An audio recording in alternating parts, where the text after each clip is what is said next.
Привет, дорогие друзья! Это программа Тува Лайфток. У нас включение из Москвы, и сегодня в гостях в программе 108 канала Шарана Андар. Привет, Шарана! Привет, очень приятно познакомиться с тобой лично. Да, и мне тоже, и я просто счастлива, что у нас получилось с тобой сегодня встретиться. Наконец-то. Да, и сейчас поговорим. Хорошо. Шарана Андар, 29 лет, актриса кино.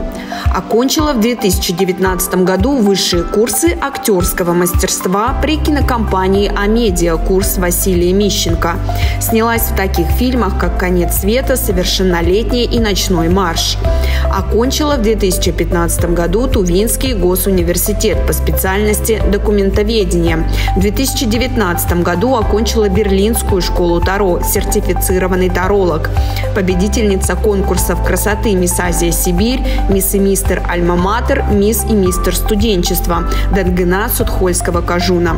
Представляла Республику Тыва в международных конкурсах красоты «Мисс Эко Интернешнл 2018» в Египте и «Мисс Глобал Бьюти Квин 2017» в Южной Корее. На данный момент живет и работает в Москве.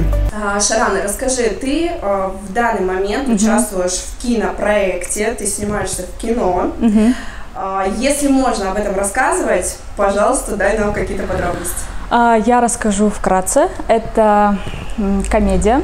Она выйдет весной 2022 года на платформе Кинопоиск HD. Я там играю эпизодическую роль. И все, дальше не могу ничего сказать. Все, дальше уже коммерческая тайна. Да, я подписала. Хорошо, расскажи, пожалуйста, насколько сложно быть актрисой в Москве, какие есть подводные камни и как ты вообще давно уже этим занимаешься здесь? Ну, начнем с того, что я в профессии киноактера. Вот 30 октября будет 2 года ровно. 2 года будет, и за это время, конечно же, я повидала очень много на своем опыте, очень много страхов было, поэтому, но я преодолела, то есть я сейчас активно снимаюсь, можно так сказать. Ну, сложно ли быть актрисой в Москве? Здесь можно найти любые проекты, потому что это центр всей России, да, и здесь снимаются очень много проектов, вот, и я могу сказать, что легко. У тебя есть менеджер? У меня нет, но я состою в агентстве, в актерском, и оттуда приходят проекты, да. Но я ищу актерского менеджера, потому что он, конечно, помогает в работе, и, ну, как бы, я как актер не буду заниматься вот этой вот документацией, знаешь, рутинной работой, вот когда там договора проверять и так далее. Да, мне нужен актерский менеджер, и я в поисках. То есть, получается, ты находишь роль благодаря агентству, в котором состоишь? Нет, не совсем так. Это, то есть, я состою в этом агентстве, но также я самостоятельно ищу проекты, и также на меня выходят кастинг-директора, и, то есть, лично звонят, то есть, я состою еще в других базах, именно актерских. Соответственно, то есть, проекты приходят с разных источников, можно так сказать. Вот скажи, например, я решила, что хочу сниматься в кино. Что мне нужно для этого сделать? Вот какие шаги первые? Ну, для того, чтобы начать в этом направлении работать, естественно, нужно пойти обучиться. Опять же, курсы, да, там школы разные, опять же, в Москве их очень много талантливых педагогов, которые обучают этому. И, соответственно, то есть ты впадаешь в этот коллектив, и, ну, как, вот, очень много баз существует, именно где актеры оставляют свои анкеты, и вот таким образом уже как бы нарабатываешь опыт, то есть проект за проектом, можно сказать. А нужно ли обязательно записывать какую-то видеовизитку, делать фотопортфолио и так далее? Обязательно, потому что без актерского портфолио, без видеовизитки тебя просто как актрису не будут видеть нужные люди, которые снимают проекты, да. Соответственно, нужно в лучшем случае обновлять материалы 2 раза в год. То есть это каждые полгода нужно обновлять. Что туда входит? Это видеовизитка. Это вот краткое представление на 1 минуту, где ты говоришь: здравствуйте, меня зовут Шарана Андар, я закончила высшие курсы актерского мастерства при кинокомпании «Амедиа» и так далее.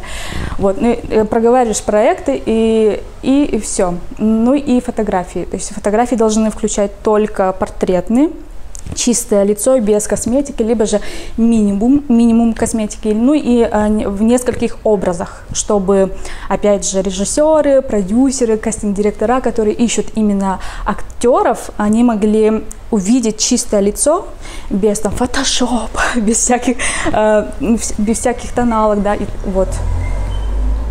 Ты говорила, что в начале твоего пути актерского было много страхов, которые ты преодолевала. Вот расскажи про это. Какие страхи тебе пришлось преодолеть? Ой, ты знаешь, да, вот вспоминая то, что я прошла, это, знаешь, это похоже на американские горки, потому что я пришла в эту профессию, когда мне было 27 лет. Мне уже 29, как бы, да.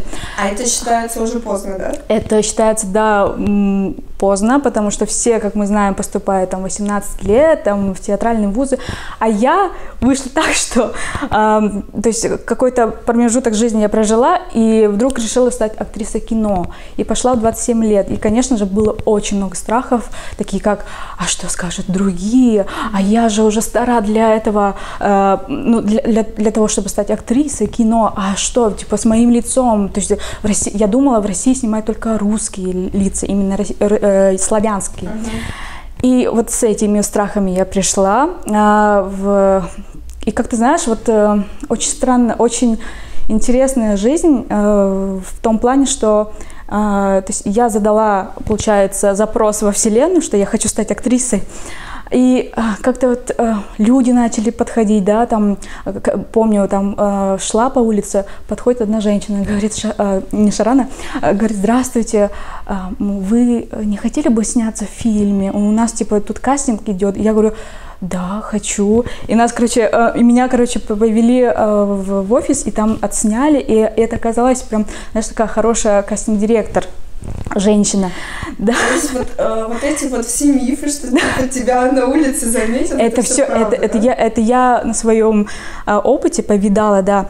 И, соответственно, я тогда работала вот в футбольной команде Азия Голд, если ты знаешь. Да, слышала. Да, и, получается, нас один раз командой пригласили поиграть в кинокомпанию «Амедиа». Я даже вообще не знала, что это такое. Ну, пришли, то есть прошли кастинг, вот отобрали девушек, которые будут играть в футбол. Ну, так как я была капитаном на некоторое время, и вот мы поиграли, и мы, в общем, выиграли там. Ну, там это мероприятие было присвоено к 9 мая, по-моему.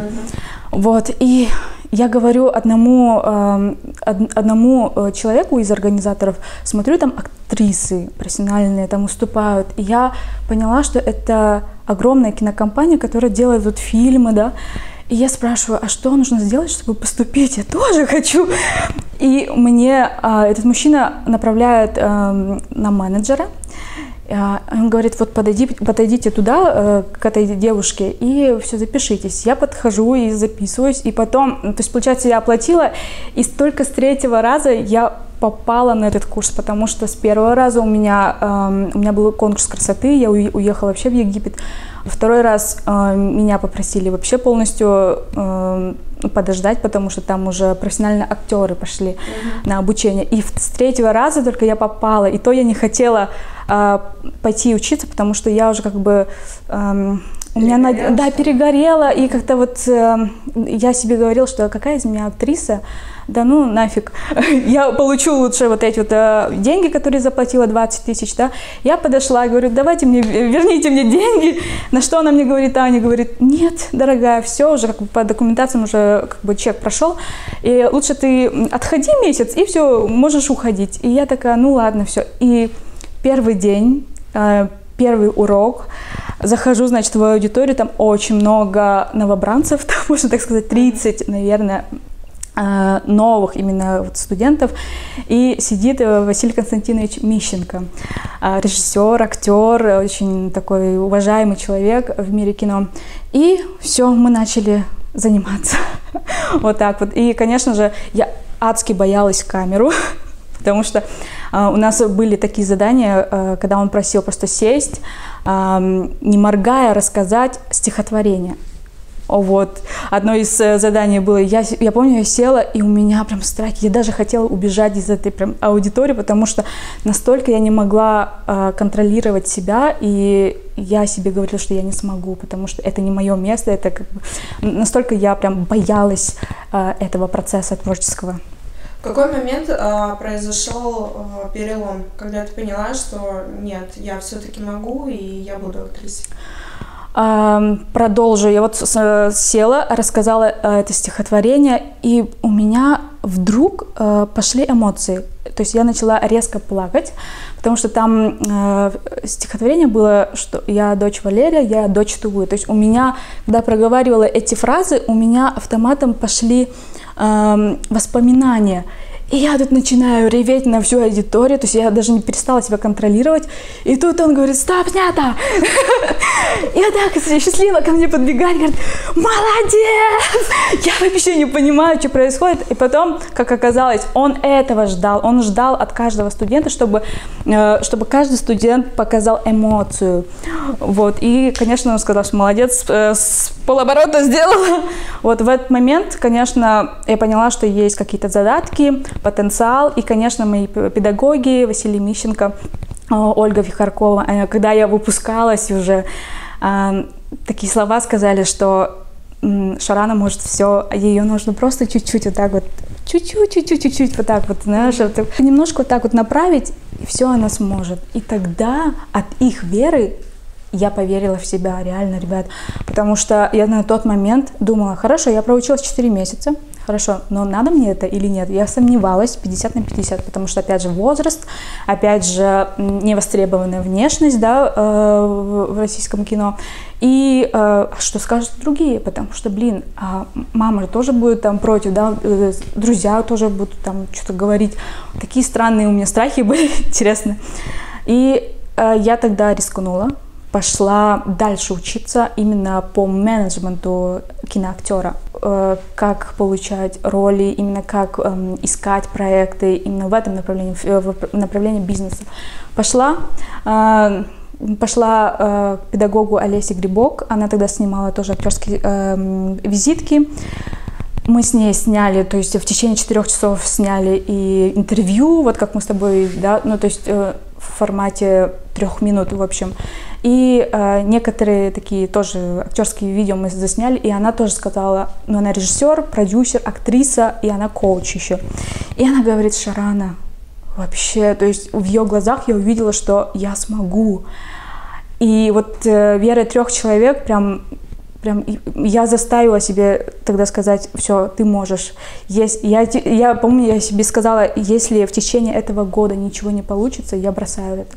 Я пошла потом, получается, я пошла учиться, училась, и пришел сезон проб, сезон съемок, и пошла первая съемка в первый проект. Это комедия «Совершеннолетняя», он уже вышел, там маленький эпизод, то есть моя первая роль была. Потом короткометражный фильм был, я там играла подругу главной героини, то есть шаг за шагом я уже начала, знаешь, вот так вот набирать опыт, и поняла, что это реально мое. Как ты думаешь, вообще можно быть актрисой без образования? Вот как, например, Бортич. Посмотри на меня.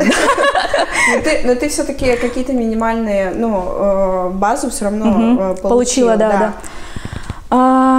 Если в человеке есть потенциал, и если он понимает, что это такое, если у него получается, почему бы и нет, почему бы и да, почему можно сниматься, но я считаю, что все равно нужно получать образование, какие-то, знаешь, мастер-классы, курсы, там обучение на 2 года, их очень много сейчас на рынке можно получить, найти очень много.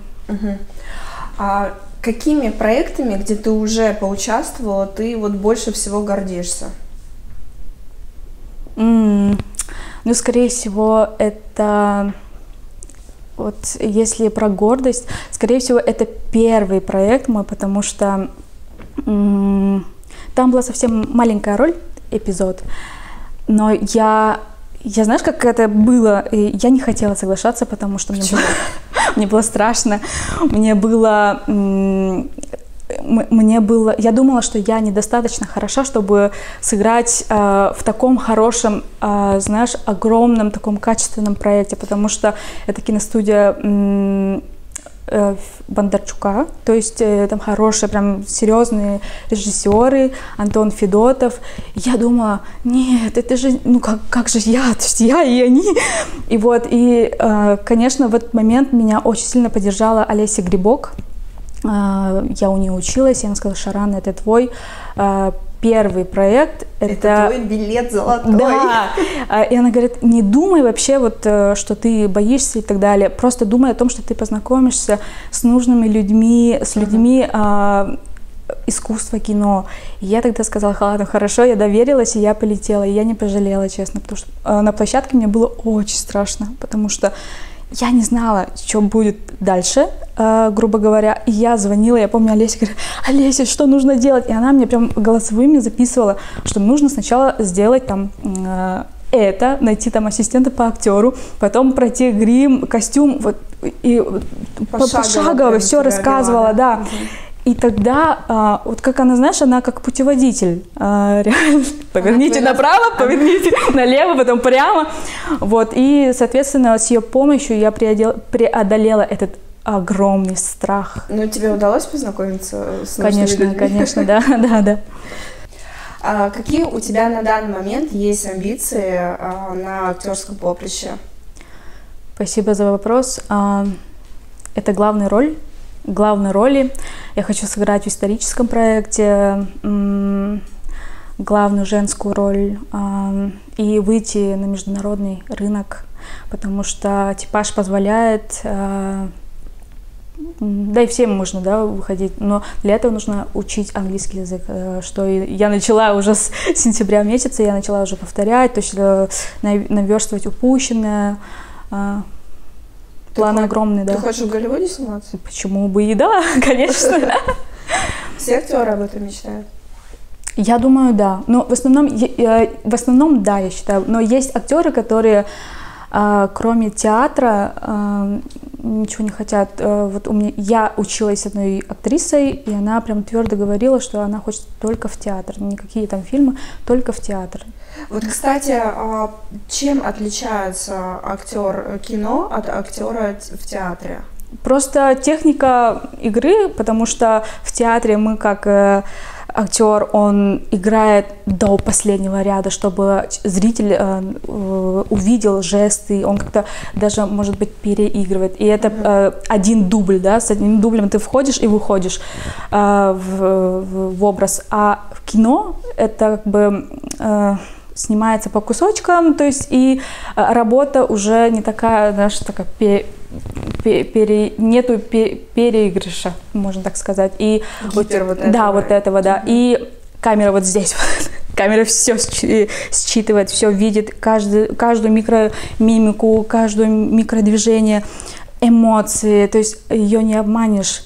И нужно вообще вот не надо играть, когда ты в кино, нужно просто проживать. Я имею в виду, не надо играть, переигрывать.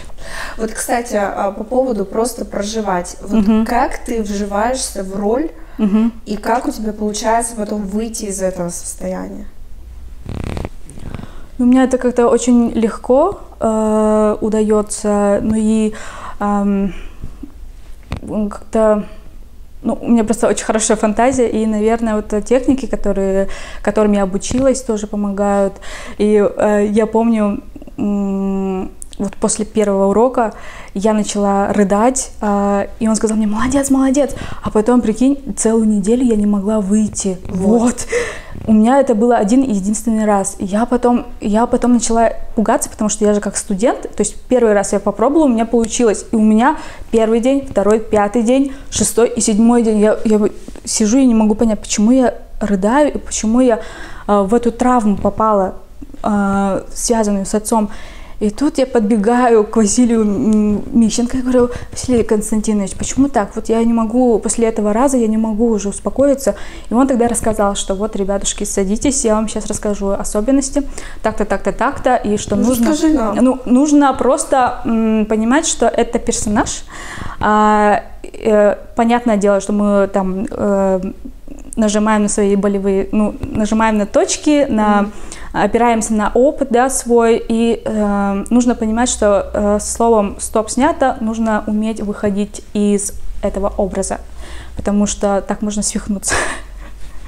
Да, вот. Есть техника, которая тоже мне дала мой психолог, которая помогает просто отделиться, да, от себя и от персонажа, в общем. А что это за техника такая? Ну, в общем, говоришь, что представляешь этого персонажа и говоришь, что вот этот персонаж это этот персонаж, а я это я, то есть Шарана Андар. Я как личность это я. Вот персонаж, допустим, ну, кого можно играть, там какая-нибудь девушка, да, по имени Надя, например. Надя это вот персонаж, то есть, ну, как бы разделяешь в голове, и у тебя вот как бы нормализуется фон эмоциональный. А ты с психологом занимаешься вот с тех пор, как актерская карьера начала заниматься? Это все на самом деле пошло параллельно, вот как ни крути. Я более того скажу, у меня актерская карьера началась в тот момент, когда я вообще в тупике оказалась. Такой, знаешь, переломный момент в жизни у каждого, наверное, происходит, у тебя, наверное, тоже есть. Я один день села и говорю себе: блин, кто я такая вообще? Чем я, какое мое предназначение, кто я такая, зачем я пришла в этот мир. И я начала искать себя, искать. Там поискала не то, там поработала не то. И потом вот как-то вот, знаешь, там позвали сниматься в кино. Вот, первый мой проект, я вспомнила, это был сериал «Золотая Орда». И там знакомая позвала меня побыть тоже в эпизоде, как наложница хана, знаешь, вот такая вот. Я согласилась просто, то есть я не сама там искала, да, возможности, а меня вот пригласили. И потом вот женщина, которая на улице просто подошла, и потом вот через футбол это вот все пошло-поехало. Ну и вот так вот я пришла к актерству. И психолог у тебя тогда появился, да? И до сих пор ты... До сих пор, да, я прорабатываю некоторые моменты. Я в основном все вопросы касаемо там темы там отца, матери уже проработала. С мамой вот летом я прям жирную галочку поставила себе, прям я с ней наконец-то помирилась. У вас был конфликт с мамой, да? Не то чтобы конфликт, ну да, соглашусь, это был конфликт, потому что он был вообще в подростковом возрасте. То есть я была изначально очень талантливой девочкой. В детстве я мечтала, прям целенаправленно хотела стать балериной. И в 16 лет меня даже приглашали в Питер, в Питерское балетное училище по программе. И тут у меня мама хореограф сама, и она, конечно же, просто побоялась, наверное, вот, чтобы мне было хорошо. Она сказала: нет, ты не поедешь, потому что это сложная профессия, потом, знаешь, вот, потом родишь. Она мне говорила: родишь, и потом данные пропадут, и все, и что ты будешь делать. Но я так хотела, и вот этот момент был очень переломным в моей жизни, и я в этот момент, когда я очень хотела сильно стать вот балериной, да, она сказала нет, и я сломалась. И я очень долго прорабатывала эту ситуацию с психологом, и когда я сломалась, то есть, получается, мама мне поставила запрет, и она сказала: ты поступишь вообще на таможенника, будешь учиться на таможенника. И получается запрет на любимом деле и запрет на деньги, получается, да. И, конечно же, этот запрет у меня вообще превратился в запрет во все. На все, да, на все. Я даже боялась думать о проектах каких-то, да, своих, которые я хотела сделать, об искусстве, о сцене я даже боялась думать. Ну вот уже 2 года я проработала, то есть и вот летом мы там сели, поговорили, там поплакали, сказали там: прости меня, дочка, прости меня, мама, и там обнялись, и вот не поверишь, с того момента у меня прям как будто, знаешь, вот дорога открылась, двери открылись, и у меня прям все пошло, как будто нету никакого запрета. Вот после такого опыта ты как-то думала о том, что, например, когда будут у тебя дети, да, что ты точно не будешь там выбирать за них, кем им быть? Абсолютно, я не буду ни в коем случае указывать, кем им быть, потому что человеку самому выбирать. Поэтому я поняла, что это такое, я в этом варилась, мне было больно, я выкарабкалась, можно сказать, самостоятельно, с помощью психолога, кстати, да. Ты говорила про главную роль, что ты хотела бы сыграть главную роль. Это драматическая роль или это роль в юмористическом жанре? Я хочу сняться в главной роли в историческом проекте, именно вот драма. Вот я была летом в Туве, я же там 4 года не была, я так соскучилась. Я зашла в музей с подругой и посмотрела еще раз «Золото скифов». И у меня там, знаешь, у меня прям родилось вот это вот желание сняться в роли царицы, да, вот почему бы не снять фильм исторический про эту историю скифов именно в Туве. Это же такая интересная история. Каким режиссером ты хочешь поработать на данный момент? С Бондарчуком, с Евгением Сангаджиевым хочу, наверное, вот. Посылаем в космос твои запросы. По поводу содержанок. Я смотрела твое портфолио, как ты уже поняла. Да. Да, и увидела у тебя там 2 кусочка, видеофрагменты, где ты... Видеосцены, да. Да, видеосцены, где ты играешь персонажей из... Ольга, да. Да, из этого сериала «Содержанки 2». Это были просто как бы твои пробы, да, для портфолио, правильно? В общем, в прошлом году была такая возможность поработать с режиссером Дарьей Жук, которая сняла 2-й сезон «Содержанок». И я прям тут же согласилась, потому что такая возможность. Она не живет в России, она в Нью-Йорке, по-моему. И тут я сказала: да, я берусь. И так как она снимала весь 2-й сезон, мы брали сцены, которые нам понравились, да, героинь. И я взяла персонажа Ольгу. И Ульяна у тебя там есть? Да, Ульяна. То есть, кстати, вот Дарья Жук, она предложила сыграть Ульяну, потому что она, знаешь, как персонаж такая тихоня такая. А так как я вот 2 года назад это все начала, у меня изначально, я как-то вот боялась даже учиться среди лучших, вот, и там учились очень такие профессиональные актрисы, а я вот только начинаю, и как-то я так записала визитку, что она посмотрела и, наверное, подумала, что нет, эта девочка вот такая нежная, давайте на Ульяну. Я сделала Ульяну, и потом думаю: нет, я же хочу вообще вот Ольгу сделать, потому что она такая, знаешь, черт. И записала еще Ольгу и отправила 2 материала. И она, конечно же, была в шоке от того, что не ожидала от меня именно вот такого материала, вот такого перевоплощения. И она оставила Ольгу, и мы начали уже работать над этой сценой. Вот. И, конечно, в конце она сказала, что именно вот эта работа со мной понравилась, и она поблагодарила, что она говорила, что: Шаран, спасибо, что вернула меня в то время, когда я снимала этот проект. То есть и по энергии, по всему, короче, все понравилось ей. Ну, а ты бы хотела в подобном сериале сняться? О, да, О, да. да. Потому что я очень люблю рисковать. Такие, знаешь, смелые роли брать. И да, это персонаж Ольги меня прям 100% заинтересовал.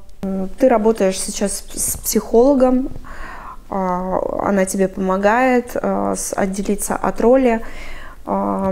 Но было ли у тебя такое, что ты уходила все-таки в какую-то депрессию, в эмоциональное выгорание, и вот как ты с этим справлялась, если у тебя были такие моменты?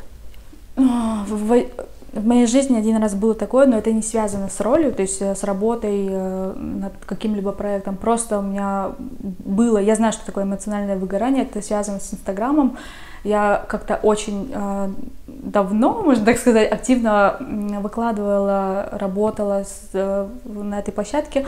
И потом в один момент я поняла, что, что-то не так уже, надо как-то себя заново. То есть я начала чувствовать, что во мне уже нету энергии. И я помню, даже на целый год, что ли, пропала из Инстаграма. Все мои подписчики начали писать, что все ли нормально. А на этот момент у меня просто не было желания, у меня просто не было сил дальше, ресурсов, да. И знаешь, что меня спасло? Медитации, меня буддийские медитации, я делала всякие практики, именно вот концентрация в себе помогла мне опять накачать энергию нужную. Актер вообще может работать без психолога и оставаться при этом здоровым психологически? Или вообще среди актеров нет людей психически здоровых? Ну, я считаю, что все мы немножко куку, немножко больны, да? Почему? Если он здравомыслящий, если он умеет вовремя отделяться, да, вовремя выходить из персонажа, можно, но опять же, я слышала, что... Очень много же среди актеров пьют из-за того, что как раз-таки не могут с этим справиться. Ну да, соглашусь, и про это слышала, и вот Василий Константинович тоже об этом очень много рассказывал, что эта профессия очень сложная, и иногда даже человек не может вылезти из этой травмы, да. Вот, и он очень много акцентировал на то, чтобы нужно научиться, вот как только ты вышагиваешь за кулисы, да, ты все выходишь из образа, можно так сказать. Вот что для тебя самое сложное в актерской профессии?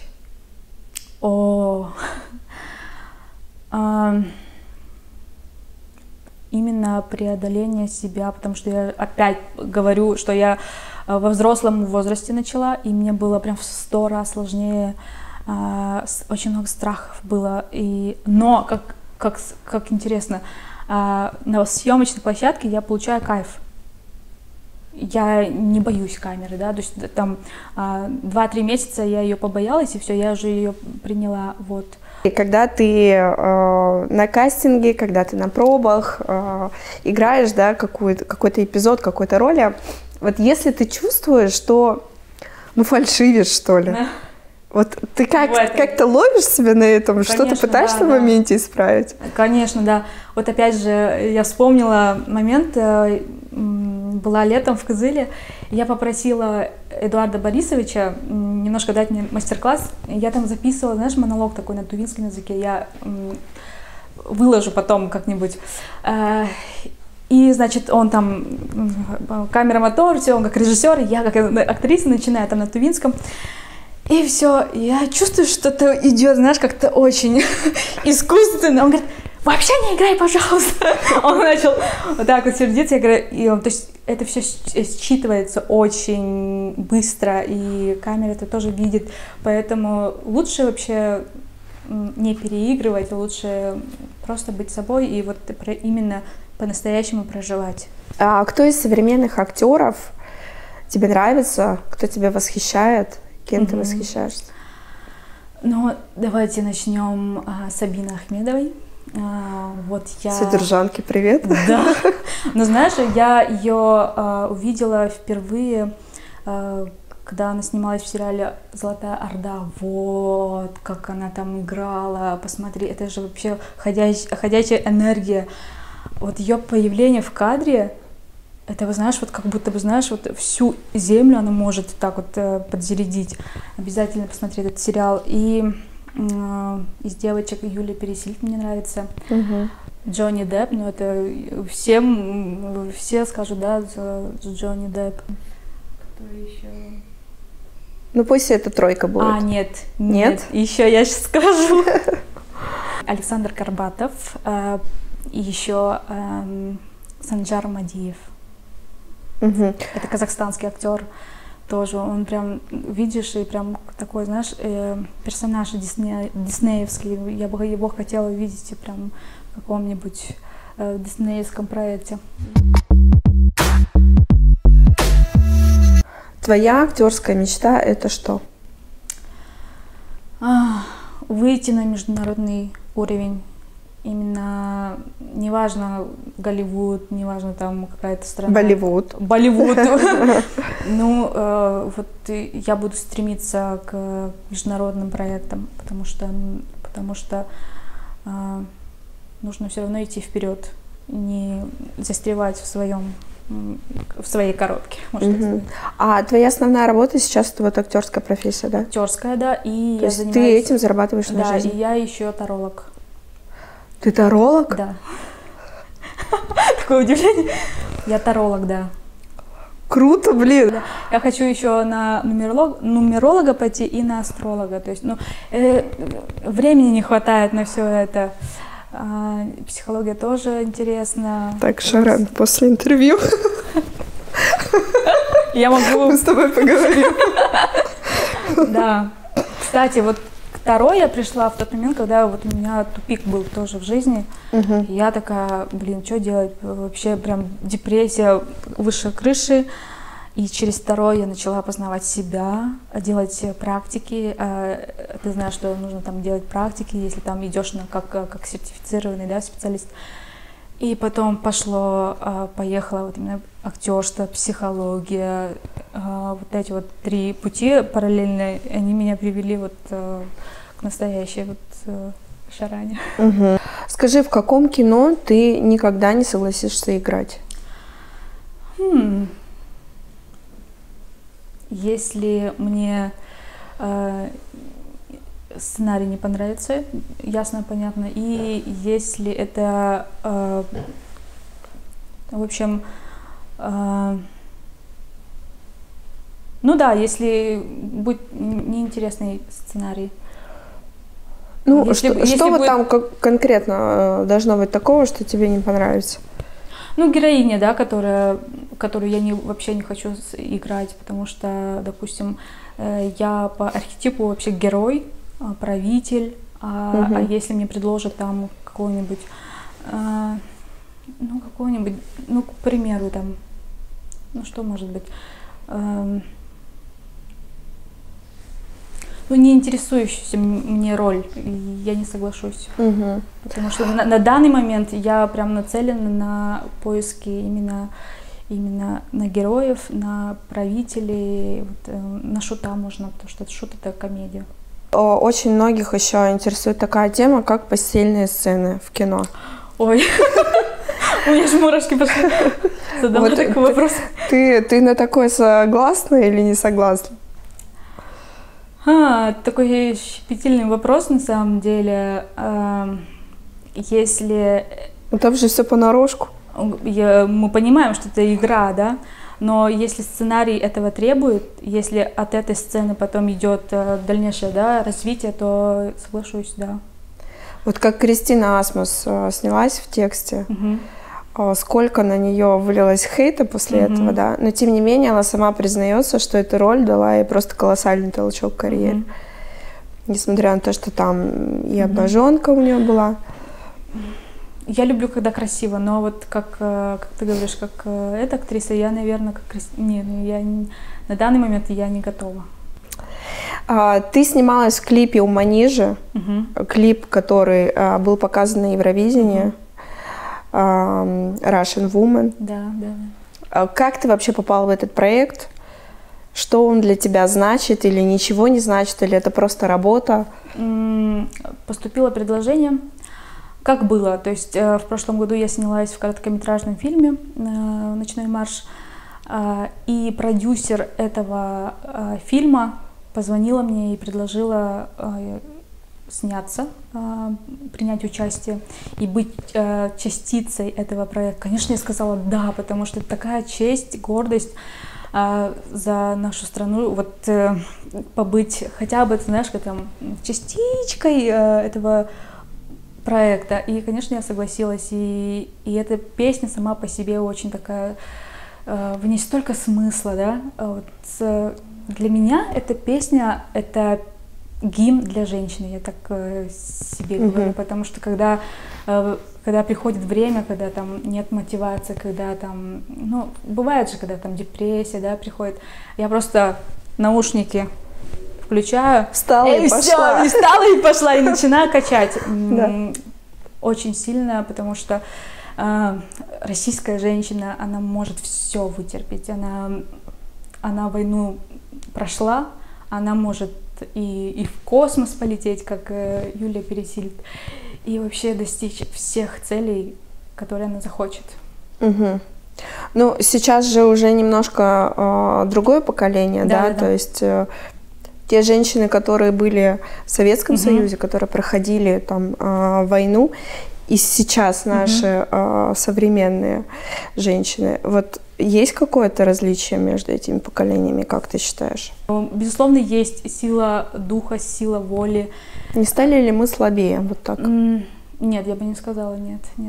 В нужный момент мы сильные, в нужный момент мы мудрее.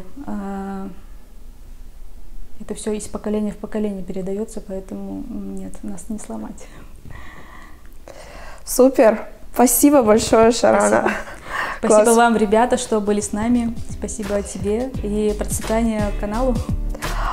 Спасибо! Класс! Спасибо большое. Спасибо. Все? Мы закончили?